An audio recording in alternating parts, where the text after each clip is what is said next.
I personally watched the video as well with the police and the young girl. And I think that the only thing that I would want to suggest went wrong is that the police spent too much time with her trying to get her to cooperate.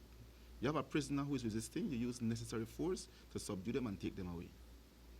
And I saw the police officers try to exercise great restraint. And while yes, to see a few people did applaud the police for that, there were some who were very harsh on the police.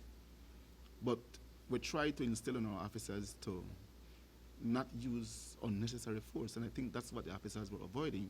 But while they were being restrained, the crowd were rallying behind her and telling her to do this, to bite the police, and that may have motivated her to act the way she did.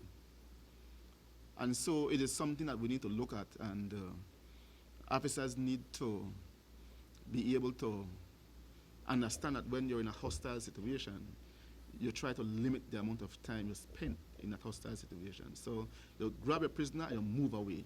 When the police is detaining somebody, there are some people who believe that a policeman cannot detain a female. That is not true.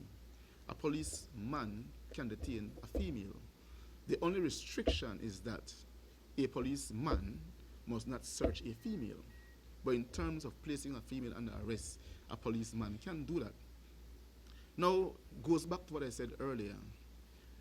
Regardless of who we're dealing with, but especially children, we must try to, as best as we can, exercise certain degree of restraint. We don't want to use force that is unnecessary. Whatever force is used, and the law allows that in the criminal code, I think under section 34 or 32 to 30 to 36, which gives the police the authority to use certain force, justifiable use of force and harm. And so restraining a person who have committed a crime is something that the police will do.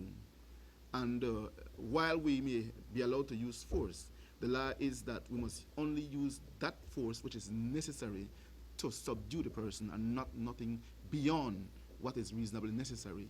And so that is a balance that police officers must always strike in terms of dealing with persons who they are placing under arrest. I happen to know well the male officer and the female officer who were there at first. And believe you me, both of them are quite rough and tough police. But it goes to show again that these officers were exercising restraint. Because the truth is, the woman alone, she, I'm sure, would have been quite capable to detain that child. But I guess to avoid problems and so as not to have to use unnecessary force, they waited for other officers to come, hoping that with more officers present, she would have been more cooperative and would have been more easier to get her into the vehicle and take her away. And I do believe that the child would have cooperated more had it not been for the crowd who were pushing her. So if there is anyone to be blamed for what actually happened, it is those persons who were there pushing the child to do something that they know the child should not have been doing.